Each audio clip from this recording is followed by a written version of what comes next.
No, that's interesting. Because yeah, I mean, especially through your program and yeah, also other materials that I've experienced, and I'm sure you experience as well. It's getting over that mindset, as you put it as well, priming yourself to to to prepare for learning. But in order to prepare for learning, you have to get over that mindset. And it's true too that even from myself, I've had to develop certain systems to be able to focus and be able to accomplish certain things.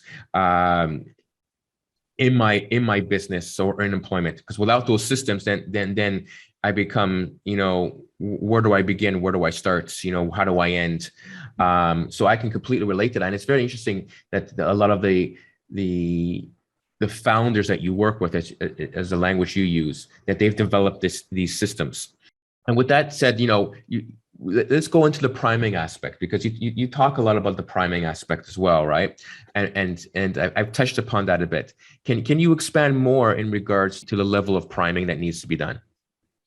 Yeah. So if I maybe put this in the context of, let's say, I'll put it in the context of learning, but actually it talks to focus. You mentioned focus there. Focus is a big challenge that I've seen just generally, especially off the back of COVID. I think people are struggling more with focus, with being productive, and distractions, etc. And so in the context of priming, when you look at learning, there's four key areas that you need to pay attention to. The first one is what are you paying attention to? And this is really where priming comes in. And priming, the best example that I've come up with over the years is, imagine you buy an item of clothing, or let's say something significant like a car. I bought a red Citroen a number of years back, and it wasn't until I bought that Citroen that I noticed my neighbor had the same car. Like, I'd never known. They'd had it for a long time. So my brain was primed. You've basically told your brain, this thing is important to me, and therefore your brain starts to notice that everywhere else. If you work in marketing, you understand how this works, because that's why we pick up a certain brand of cereal over something else. Priming affects what we pay attention to. It also affects the decisions that we make. It also affects what we focus on. It can determine the amount of focus we have on one thing. So priming it's the core principle. I always say to people, you can come to a 2-day workshop with me, but if you walk away with nothing else, learn how to prime. And how you prime is you ask good questions. So for example, if you want to, let's say, remember more of what you read, before you read, ask yourself, what's important in this book? What do I really want to walk away with? What do I think it's about? Take some guesses.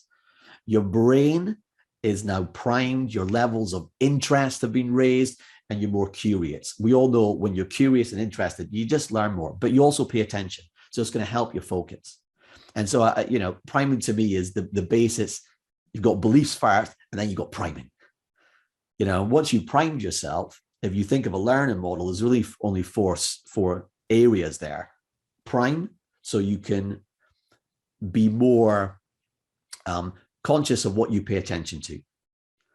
The next thing is you need to make sense, comprehend, understand that information is coming in. You need to, and I think of this as a jigsaw puzzle or a Lego, where you want to get big picture thinking, and then you can figure out how pieces fit together. And the third part is really memorizing. And that's actually way, way easier, because there's a bunch of systems, I've been using for years, that you can put in place. So you get stick stuff in your head, and it works brilliantly. And the fourth part is, well, you got to use this stuff. So how do you put into practice what you use? What experiments can you run? And this is where the real value shows up in your life. And so those four key areas, to be able to prime, make sense of things, be able to stick stuff in your head, be able to use stuff. That's where the value shows up. And I put that in a learning context, but you can put that in any kind of context. If you've got a business, what are you going to pay attention to? What is the most important thing in the next 2 weeks? The right action at the right time that I should be paying attention to. How can you make sense of all this noise that's going on? What are the things you need to remember that you're going to actually execute on? And what's the real value, how that's going to show up? So you can take that model and really apply it to whatever is going on in your life to positively impact your levels of focus, your productivity, and also the stuff that you remember. Listen to the entire interview on Apple Podcast.